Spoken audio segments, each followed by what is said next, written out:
Bapa. Balas kasih-Mu, sembah Kau Yesus selamanya. Sembah Kau Yesus, ku sembah Kau Yesus selamanya. Ku sembah Kau Yesus selamanya.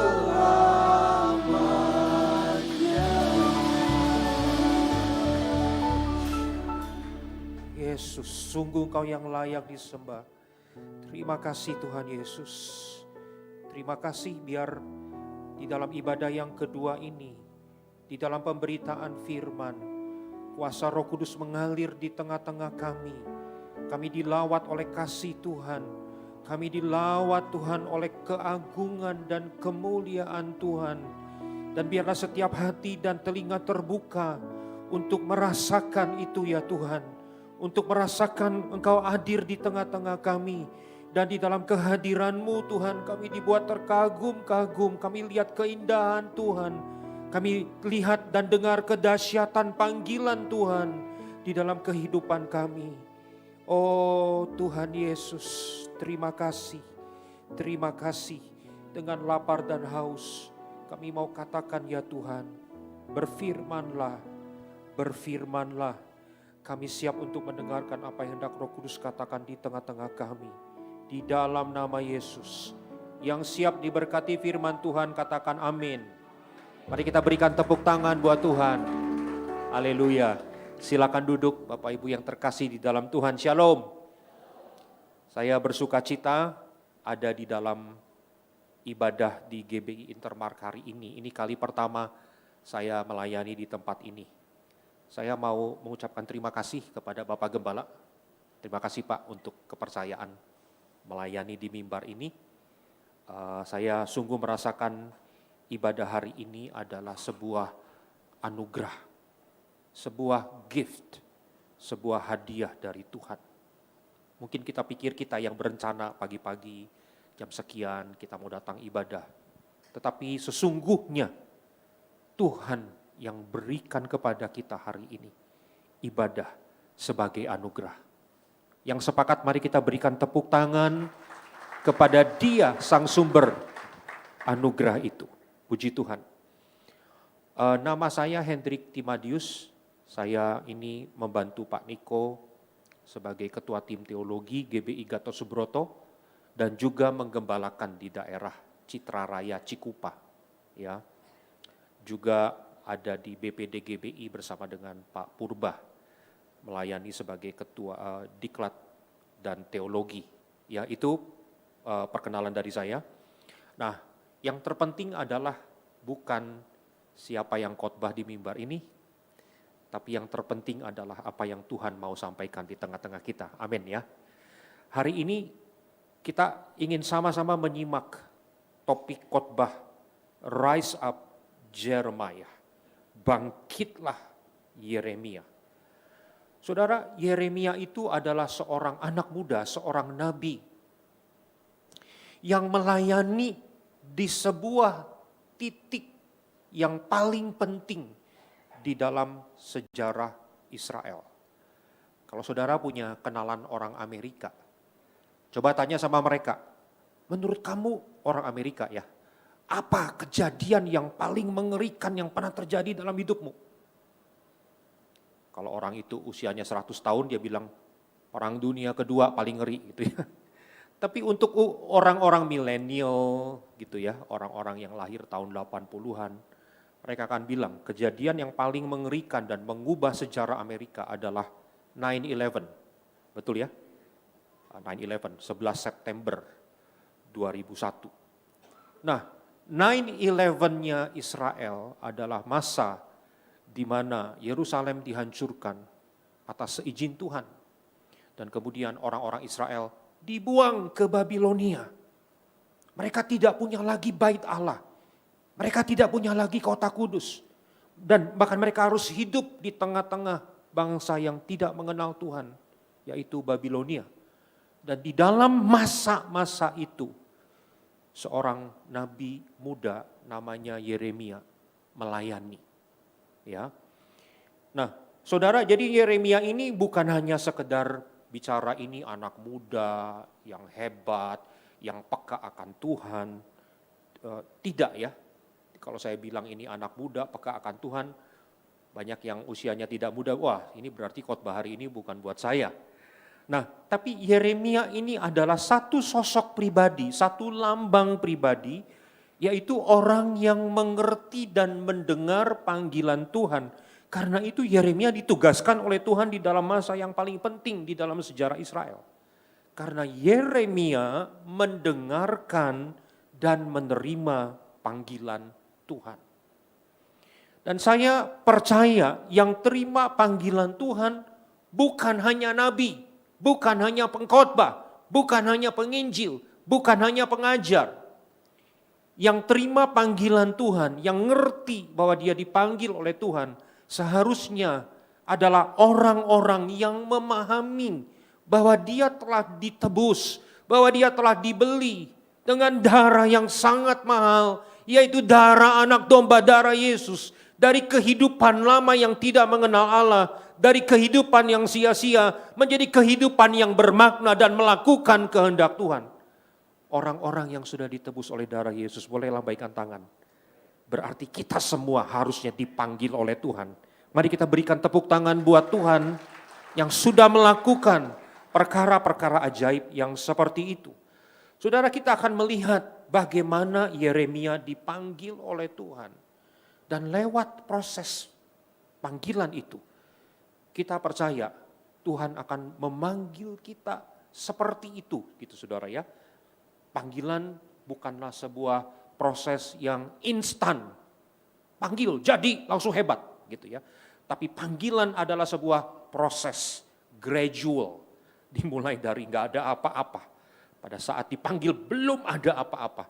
Lalu kemudian Tuhan bawa dan kemudian terjadilah kehendak Tuhan yang sempurna. Nah, coba saudara kita akan lihat Yeremia pasal yang pertama, ayat 4 dan ayat yang kelima. Ini adalah proses panggilan Tuhan kepada Yeremia. Di dalam Yeremia pasal yang pertama, ayat yang keempat. Beginilah firman Tuhan datang kepadaku. Bunyinya, sebelum aku membentuk engkau dalam rahim ibumu, aku telah mengenal engkau. Dan sebelum engkau keluar dari kandungan, aku telah menguduskan engkau. Aku telah menetapkan engkau menjadi nabi bagi bangsa-bangsa.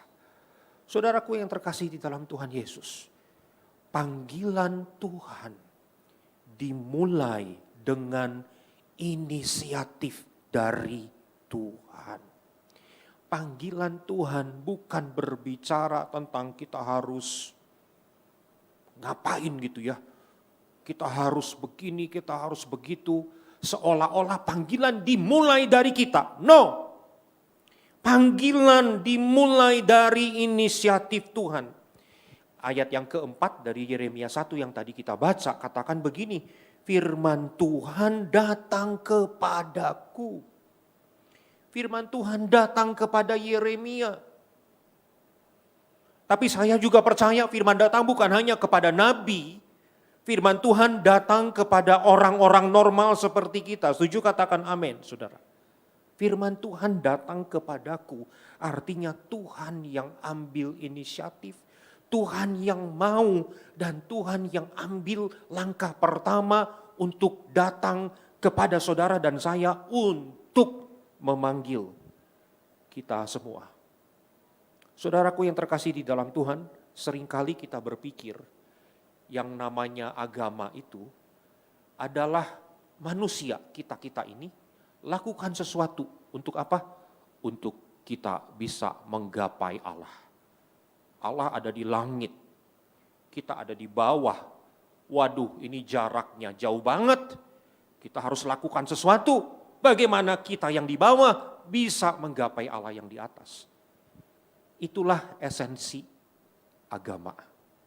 Tapi saya mau bilang hari ini, kekristenan tidak seperti itu.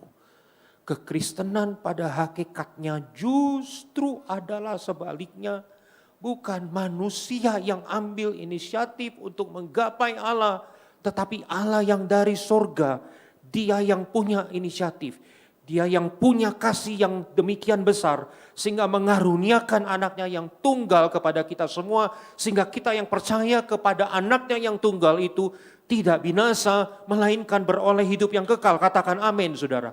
Allah Bapa di surga, Allah Anak, Dia yang ambil inisiatif untuk menggapai kita. Dan Dia Allah Anak perlu merendahkan diri dan taat sampai mati, bahkan kematian yang paling mengerikan di atas kayu salib. Dan darahnya tercurah dari kayu salib itu, dan darahnya menebus dan membeli kita. Itulah inisiatif dari Tuhan. Saya bersyukur khotbah hari ini dikonfirm oleh lagunya. Yang tadi kita nyanyiin pertama ya. Puji Tuhan, saudara. Jadi, kisah hidup kita adalah tentang Tuhan yang selalu menggapai dan merengkuh. Bukan tentang kehebatan kita, bukan tentang inisiatif kita, tapi semuanya dimulai dengan Tuhan yang mau merengkuh dan mau menggapai kita. Puji Tuhan. Sehingga kita tidak punya alasan. Kamu dipanggil Tuhan enggak? Enggak, saya enggak dipanggil Tuhan. Karena enggak tahu kenapa saya kelewat. Orang-orang tertentu yang dipanggil oleh Tuhan, saya kelewat. Saya bilang, no. Semua dari kita punya Allah yang sama. Allah yang punya inisiatif. Yang bersyukur, mari kita berikan tepuk tangan buat Allah yang seperti itu. Haleluya. Puji Tuhan. Siapa kita ini, saudara ya? Sampai Tuhan punya inisiatif untuk menggapai kita. Puji Tuhan, Tuhan Yesus dahsyat. Dan inisiatif Tuhan tidak berhenti hanya sekedar Tuhan punya inisiatif, tapi dilanjutkan dengan pemilihan Tuhan. Yeremia pasal yang pertama ayat yang kelima, katakan seperti ini. Sebelum kita baca sama-sama ayat ini saudara, karena ayat ini juga mungkin mengingatkan kita, betapa kita ini luar biasa di mata Tuhan. Yeremia pasal yang pertama ayat yang kelima, kita baca sama-sama 2, 3. Sebelum aku membentuk engkau dalam rahim ibumu, aku telah mengenal engkau. Dan sebelum engkau keluar dari kandungan, aku telah menguduskan engkau. Aku telah menetapkan engkau menjadi nabi bagi bangsa-bangsa. Saudara perhatikan, sebelum aku membentuk engkau dalam rahim ibumu, aku telah mengenal engkau. Ibunya Yeremia adalah penduduk kota Anatot. Bukan kota metropolitan seperti Yerusalem, tapi kota yang kebanyakan penduduknya adalah orang-orang Lewi dan para imam. Namanya kota Anatot, itu ada di selatan Yerusalem, di daerah padang gurun Negev, padang gurun Yehuda. So, ini jadi orang yang sangat lokal, keluarga Yeremia, dan Yeremia yang lahir dari rahim ibunya adalah orang yang sangat lokal. Ini bukan orang internasional, ini bukan orang global, gitu saudara ya. Tentu ada orang-orang yang lahir dari orang tua yang udah punya network internasional, begitu dia lahir, mungkin lahirnya di negara tertentu, gitu ya, nanti penyerahan anaknya pindah ke Indonesia, sekolahnya pindah ke negara lain, SMA-nya pindah ke negara lain, mungkin ada orang-orang yang seperti itu, tapi saya mau bilang, Yeremia orang lokal. Tapi perhatikan, apa yang Tuhan bilang tentang orang lokal yang namanya Yeremia ini, aku telah menetapkan engkau menjadi nabi bagi bangsa-bangsa. Saudara, berarti Tuhan pada saat Dia panggil seseorang, pada saat Dia panggil kita semua, saudara, Tuhan bisa melihat siapa kita di masa depan. Karena Tuhan yang kita sembah adalah Alfa dan Omega. Dialah yang awal dan yang akhir, yang sudah ada, yang ada, dan yang akan datang. Artinya Allah yang tidak dibatasi oleh waktu.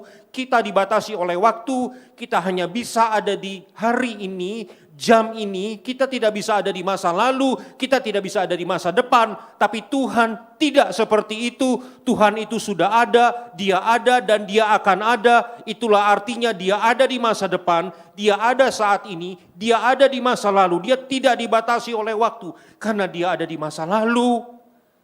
Dia tahu persis kita akan jadi apa, saudara. Tuhan tahu persis Yeremia akan jadi nabi bagi bangsa-bangsa. Panggilan Tuhan berbicara tentang sesuatu yang lebih besar, yang tidak mampu orang tua kita nggak bisa bayangin. Mamanya Yeremia nggak bisa bayangin ini anak yang dia dikandung akan jadi nabi buat bangsa-bangsa. Karena Tuhan telah mengenal, tadi dikatakan apa? Pada saat masih di dalam rahim, sebelum aku membentuk engkau dalam rahim. Berarti mungkin itu sel sperma dan telurnya baru bertemu, baru membelah sedikit gitu saudara ya, belum kelihatan. Mana nih matanya Yeremia, ganteng atau enggak? Belum kelihatan. Masih sel yang membelah. Tapi di titik itu dikatakan aku telah mengenal engkau. Nah, saudara, di dalam Yeremia 1 ayat yang kelima versi NET, New English Translation, dikatakan seperti ini ayatnya ya. Before I formed you in your mother's womb, I chose you. Tuhan bukan hanya mengenal, aku kenal Yeremia, ya, aku kenal Presiden Jokowi, bukan hanya itu. Tapi Tuhan mengenal Yeremia artinya Tuhan memilih. Before you were born, I set you apart. Sebelum kamu lahir, aku telah mengkhususkan engkau. Aku telah memilih engkau. Saudara, tidakkah luar biasa? Pada saat kita belum jadi apa-apa, Tuhan memilih saudara dan saya. Wow. Luar biasa. Daud mengingatkan kita semua bagaimana kita ini luar biasa di mata Tuhan meskipun kita atau orang tua kita pikir kita ini orang biasa. Bahkan di dalam kandungan, ya Daud katakan seperti ini di dalam Mazmur yang sangat terkenal. Mazmur 139 ayat 13 dan ayat yang ke-14. Daud berkata begini, sebab engkaulah yang membentuk buah pinggangku, menenun aku dalam kandungan ibuku. Tuhan itu enggak gini loh, Yeremia jadilah, jadi Yeremia gitu ya saudara. Enggak, Tuhan kayak menenun. Tuhan lagi membuat sesuatu yang indah, dia menenun. Daud di dalam kandungan ya, kalau Mazmur itu tentang Daud. Ayat 14, karenanya Daud berkata begini, aku bersyukur kepadamu oleh karena kejadianku dahsyat dan ajaib. Saudara, biarlah hari ini saudara dengarkan firman Tuhan ini dan imanmu meresponi dan berkata, yes Lord, ya Tuhan, itulah aku. Dahsyat dan ajaib Tuhan ciptakan, karena itu Tuhan pilih. Saudara, setiap kita dipilih Tuhan untuk rencananya yang melebihi apa yang kita bisa bayangkan, apa yang kita bisa pikirkan. Saudara, itulah panggilan Tuhan. Dan saya berdoa ketika saudara dengarkan firman ini. Beberapa dari saudara mungkin dibelenggu oleh satu belenggu yang gak kelihatan. Satu belenggu yang mungkin kita sering pakai nama nasib. Udah nasibnya jadi titik-titik-titik, kira-kira apapun titik-titik itu saudara ya. Udah nasibnya begini. No, setiap kita dipilih Tuhan untuk rencananya yang melebihi apa yang kita bisa pikirkan. Yang sepakat dengan saya katakan amin, saudara. Puji Tuhan. Nah, proses panggilan Tuhan adalah inisiatif Tuhan. Kemudian Tuhan memilih kita. Dan tadi dikatakan kita dipilih untuk satu rencananya yang besar, yang melebihi apa yang kita sanggup pikirkan. Saudara, pada saat Yeremia dipilih oleh Tuhan, apa kata Yeremia? Apa Yeremia berkata gini, "Oke Lord, yes, amin, amin, amin, aku siap Tuhan." Enggak. Yeremia ngeles dan dia bilang begini saudara di dalam Yeremia 1 ayat yang ke-6.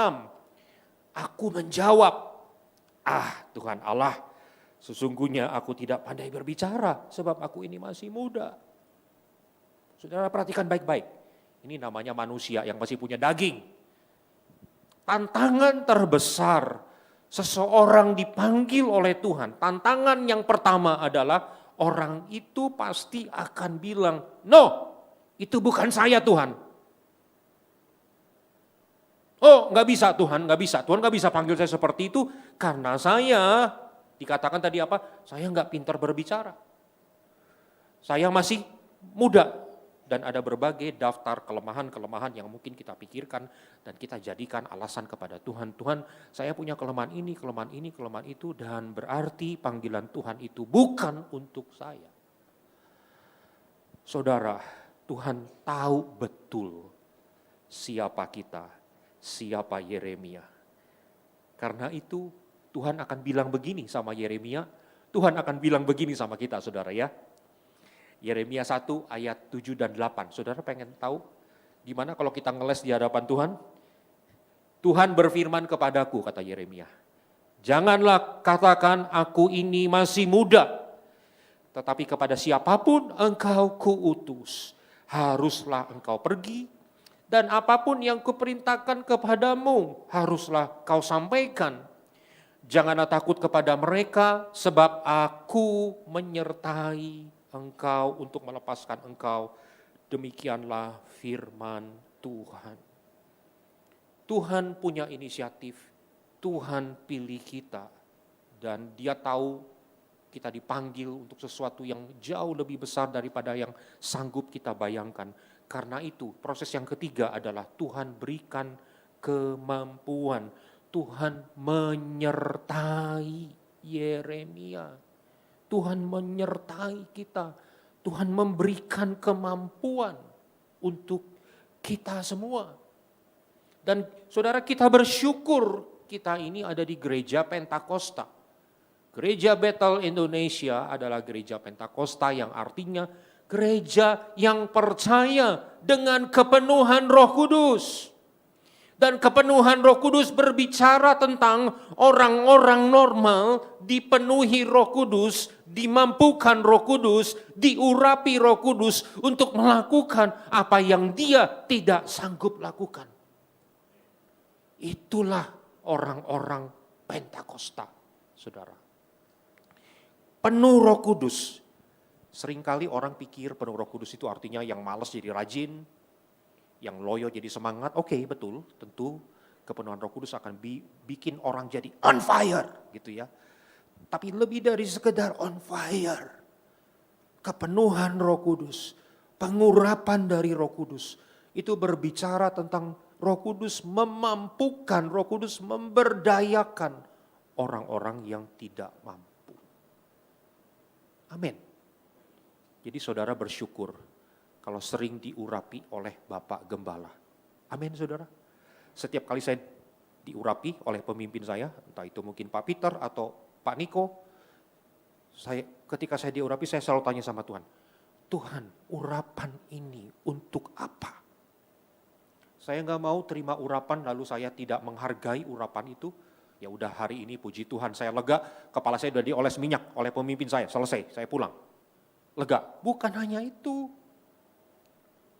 Saya akan bertanya, "Tuhan, terima kasih kau telah urapi saya. Now, ini buat apa urapan Tuhan?" Dan Tuhan sebagian besar waktu saya tanya seperti Tuhan akan menjawab, "Urapan yang ini untuk ini.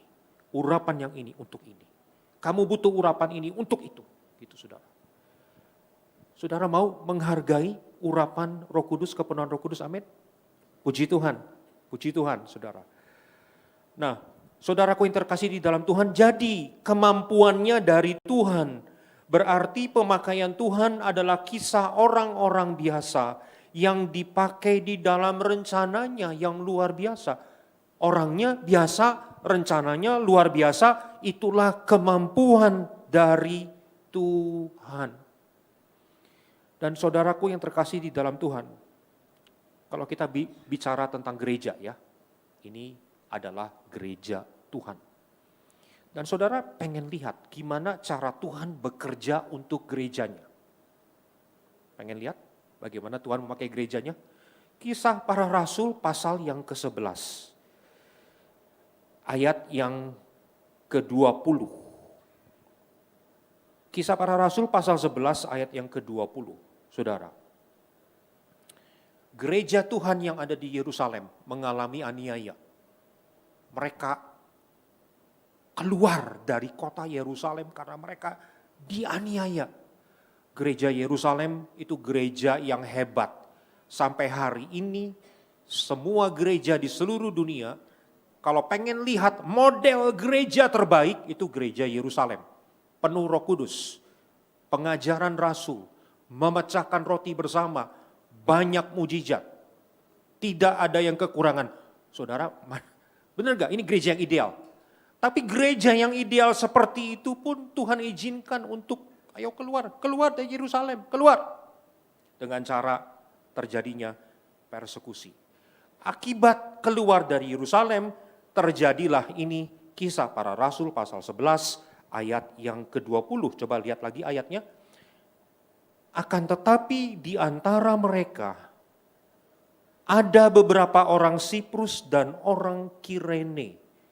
Kirene itu masih ingat gak siapa orang Kirene? Ada satu orang dari Kirene yang ikut memikul salib Yesus. Satu-satunya orang di seluruh dunia yang ikut pikul salib Yesus. Cuma satu orang, Simon dari Kirene. Saya membayangkan Simon dari Kirene. Saudara, kalau saudara ke Yerusalem, kemungkinan besar saudara akan dibawa ke dalam rute Via Dolorosa. Jalan kesengsaraan. Kira-kira dulu Yesus pikul salib dari mana sampai ke mana? Sampai ke Golgota. Apa rutenya kayak apa? Nah, sampai hari ini tentu belum bisa ke sana ya. Tapi pada umumnya orang yang ke Tanah Perjanjian itu akan dibawa ke rute itu. Oke ya, ini rute Tuhan Yesus nih. Dari sejak dia pikul salib, salibnya jatuh di titik ini, ada Simon dari Kirene yang kemudian menolong dia, gitu saudara ya. Nah saudara, kalau kita ikutin jalan salib sambil doa, waduh saudara, itu pengalaman rohani yang luar biasa loh saudara. Kebayang gak kira-kira Simon Kirene gimana merasakan dia ikut pikul salib Yesus? Saya membayangkan Simon dari Kirene pulang ke kampungnya. Dan mungkin dia menceritakan kepada orang-orang di kota Kirene. Kamu udah dengar? Di Yerusalem ada seorang nabi dihukum mati namanya Yesus. Kamu udah dengar belum? Nah, saya ikut pikul salibnya. Jadi saya tidak heran kalau di dalam Kisah 11 ayat 20 ini dikatakan ada beberapa orang Siprus dan orang Kirene, kota dari Simon Kirene ya, yang tiba di Antioquia dan berkata-kata juga kepada orang Yunani dan memberitakan Injil bahwa Yesus adalah Tuhan. Untuk pertama kalinya gereja Tuhan memberitakan Injil bukan di kalangan orang Yahudi. Ya, orang-orang Kristen pertama itu orang Yahudi, saudara ya, karena Yesus orang Yahudi, murid-murid Yesus orang Yahudi, wajar aja. Tapi untuk pertama kali sekarang orang Yunani diberitakan Injil, dan ayat 21 katakan, tangan Tuhan menyertai mereka, sejumlah besar orang menjadi percaya dan berbalik kepada Tuhan. Orang Yunani yang pintar berfilsafat, yang pintar berlogika, sekarang menjadi percaya dan berbalik kepada Tuhan. Pertanyaan saya, siapa yang nginjilin orang Yunani sehingga mereka percaya kepada Tuhan? Siapa namanya saudara? Siapa pahlawan di cerita ini? Coba lihat lagi ayatnya tolong. Pahlawan di cerita ini namanya adalah mereka. Tidak ada nama orang-orang hebat, tidak ada nama yang menonjol, bahkan ini tanpa nama dan hanya disebut mereka. Siapa saudara-saudaraku di tempat ini yang saudara merasa saya nggak punya nama? Saya nggak punya nama, saya bukan orang hebat, saya bukan orang terkenal. Saya pengen lihat tangan-tangannya terangkat. Oh iya, saya ngerti. Kenapa dibilang nggak punya nama, Pak? Saya punya nama saya Hendrik. Saya ngerti ya kenapa nggak angkat tangan. Oke. Tanpa nama artinya kan bukan orang hebat, bukan orang terkenal ya. Dan Alkitab katakan Tuhan pakai orang-orang yang seperti itu. Tuhan berikan kemampuan kepada orang-orang yang seperti itu. Dan saya mau bernubuat pagi hari ini. Engkaulah mereka yang disebutkan di dalam Kisah Para Rasul pasal 11. Saudaralah mereka itu yang bukan siapa-siapa, yang tidak punya nama, tapi diberikan kemampuan oleh Tuhan. Dipanggil oleh Tuhan untuk lakukan rencana Tuhan yang besar. Boleh katakan kiri kanan, kamulah orangnya. Kamulah itu yang diberikan kemampuan oleh Tuhan. Haleluya. Puji Tuhan. Dipanggil oleh Tuhan adalah inisiatif Tuhan, pemilihan Tuhan, dan kemampuan dari Tuhan. Dalam panggilan saudara, orang seringkali loyo, orang seringkali lupa panggilan, orang seringkali ketika berhadapan dengan masalah dia pikir masalah ini lebih besar dari panggilan saya mau nyerah aja. Dan saudara, Yeremia alami titik nadir yang seperti itu. Bahkan seorang nabi pun bisa ada di dalam titik terendah di dalam hidupnya. Yeremia 20 ayat 9 katakan begini, Yeremia sempat berpikir begini, aku tidak mau mengingat dia dan tidak mau mengucapkan firman lagi demi namanya. Aku gak mau lagi ngomong Tuhan, Tuhan. Aku gak mau lagi ngomong panggilan. Ini maksudnya ayat ini saudara. Stop ngomongin Tuhan, Tuhan, Tuhan. Stop ngomongin panggilan Tuhan, stop. Aku gak mau lagi dengerin kayak gitu. Bayangin saudara, seorang nabi sampai di titik yang seperti ini. Desperate. Mungkin depresi karena mengalami tantangan, kesulitan, kesakitan, pain, persekusi di dalam kehidupannya. Dan Yeremia sampai di titik seperti itu. Akan tetapi firman Tuhan berkata begini saudara.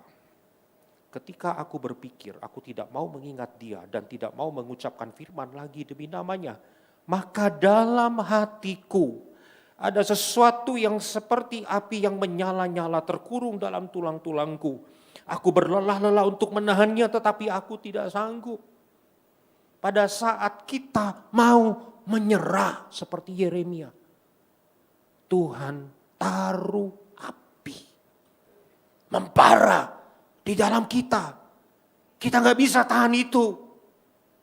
Kita udah hampir jatuh, tiba-tiba kita bisa berdiri lagi. Kita udah gak kuat untuk melangkah, tiba-tiba kita bisa berlari lagi. Karena ada api Tuhan yang menyala-nyala, terkurung di dalam tulang-tulangku dan aku tidak bisa tahan itu. Tuhan punya determinasi. Manusia lemah, manusia bisa putus asa, manusia bisa kehilangan harapan. Tapi Tuhan punya keteguhan, Tuhan punya determinasi. Dan itulah sebabnya saudara dan saya bisa lanjutkan panggilan dalam kehidupan kita. Meskipun kita orang normal yang bisa lemah dan putus asa saudara. Betapa Tuhan itu hebat saudara. Mari kita berikan tepuk tangan buat Tuhan Yesus, haleluya. Wow. Jadi kita dapat bertahan dalam panggilan karena Allah yang meneguhkan kita. Saya mau kasih kesaksian tentang bagaimana Tuhan memanggil seorang pria dari Pakistan. Saya bisa ceritain pria ini karena saya kenal pria ini. Oke, saya lanjutkan dulu cerita saya. Si pria Pakistan ini pada satu ketika datang ke Indonesia. Dia belum pernah ke Indonesia. Dia datang untuk hadir di Empower 21 2018 sebelum pandemi. Dia datang dengan persiapan uang seadanya. Dia datang tidak bawa uang untuk nginep di hotel setelah acara selesai. Dia hanya punya tiket pergi, tiket pulang, dia tidak persiapkan untuk. Memang selama acara ada akomodasi dari panitia, tapi selesai acara nggak ada apa-apa lagi. Dan orang Pakistan ini tidak punya apa-apa. Jadi karena itu di tengah-tengah acara Empower 21 di Sentul, tiba-tiba ada orang yang pertemukan dia dengan saya.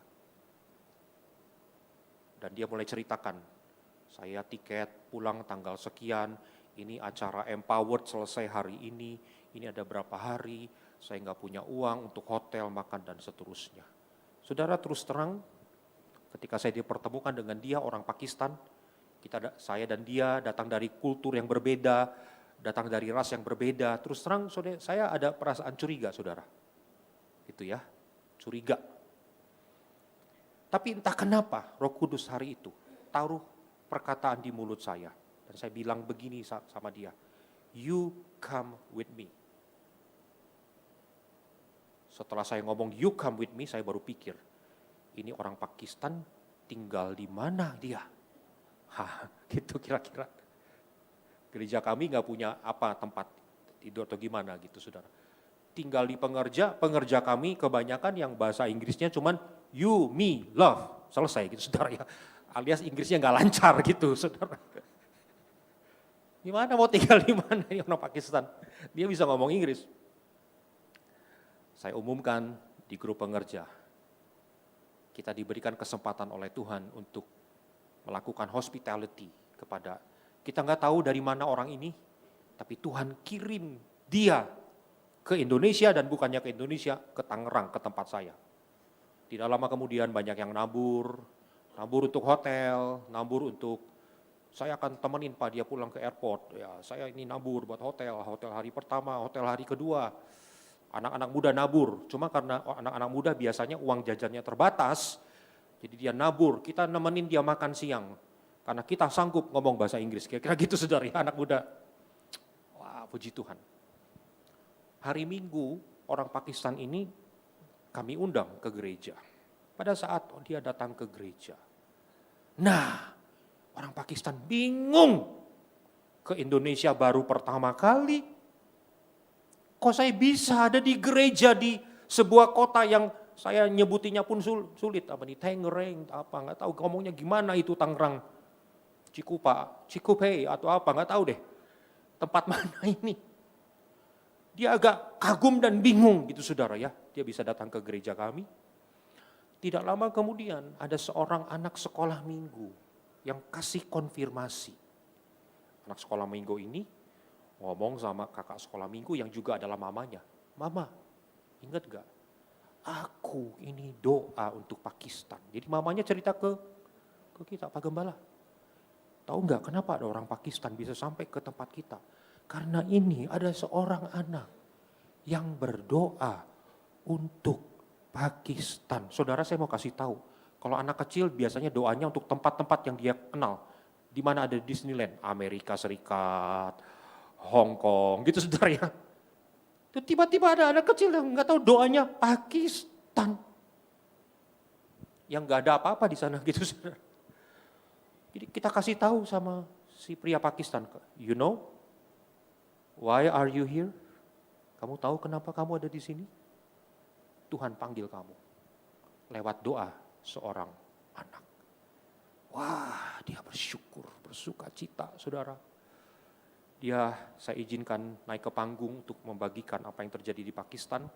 Pakistan adalah negara ranking waktu itu, ranking 5 persekusi di dunia, ranking 5. Jadi dia menceritakan apa yang terjadi di sana dan seterusnya. Keesokan harinya, hari Senin, dia siap pulang. Sebelum pulang, saya bertemu dengan dia di hotel. Dan saya merasakan saya ada beban khusus.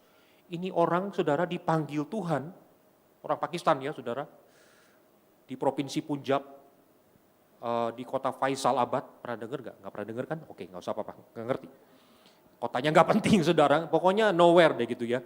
Saudara, ini orang sampai ke sini, ketemu dengan saya, ini apa lagi kalau bukan rencana Tuhan. Jadi saya berdoa sama Tuhan, Tuhan saya mau lepaskan api untuk dia. Supaya dia dipakai oleh Tuhan di dalam medan yang sangat sulit untuk orang kenal Tuhan, sulit sekali saudara. Nyawa taruhannya. Jadi saya doakan dia.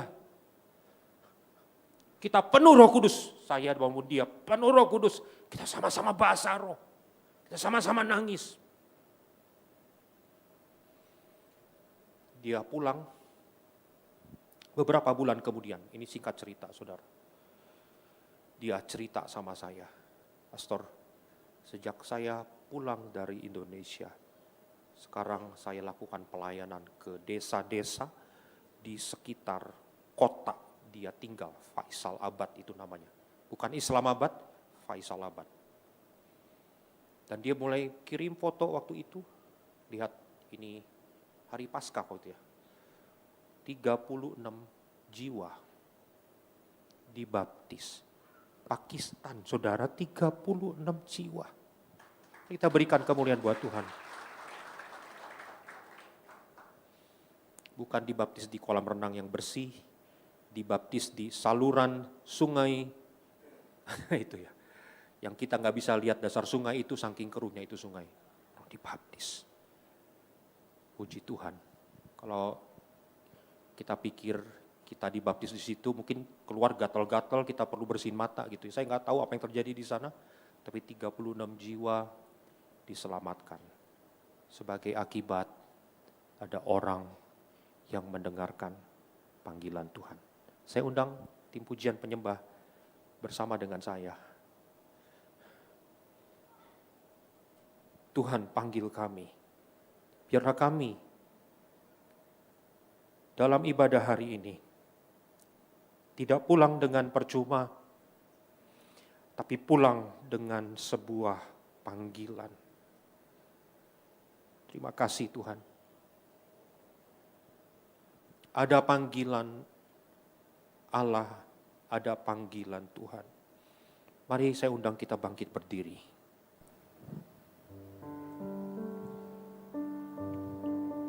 Ada panggilan Allah, ada panggilan Tuhan atas bangsaku.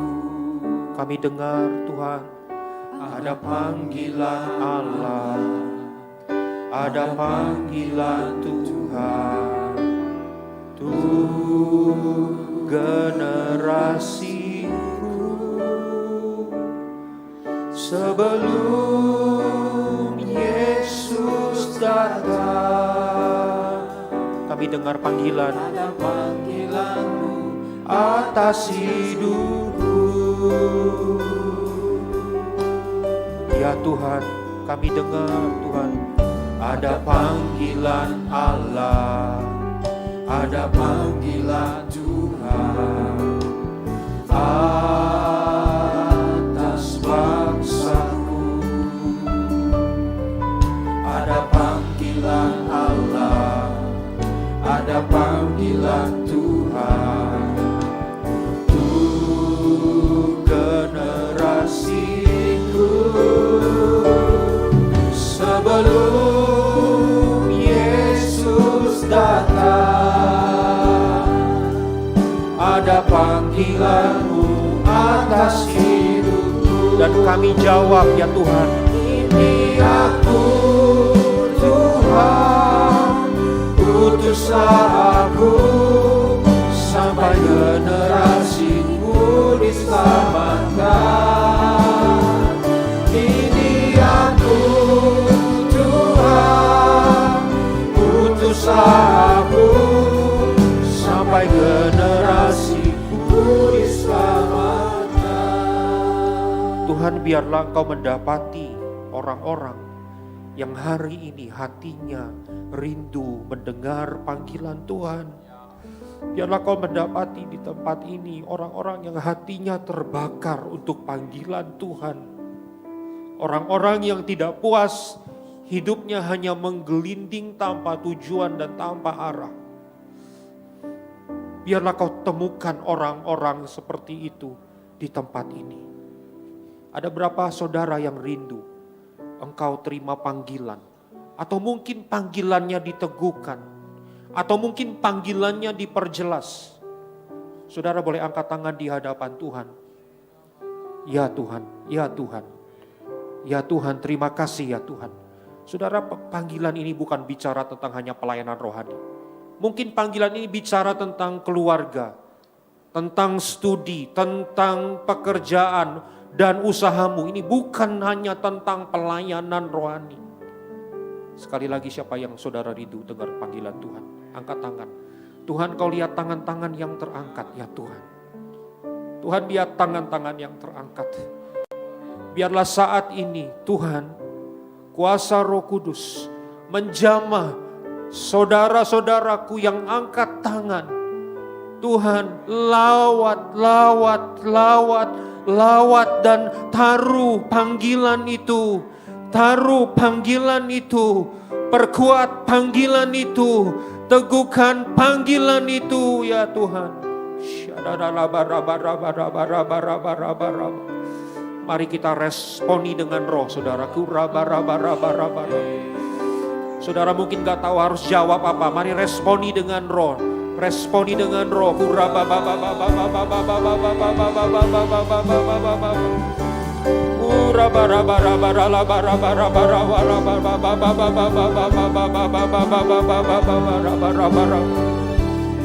Dengan roh kami berseru, ini kami ya Tuhan.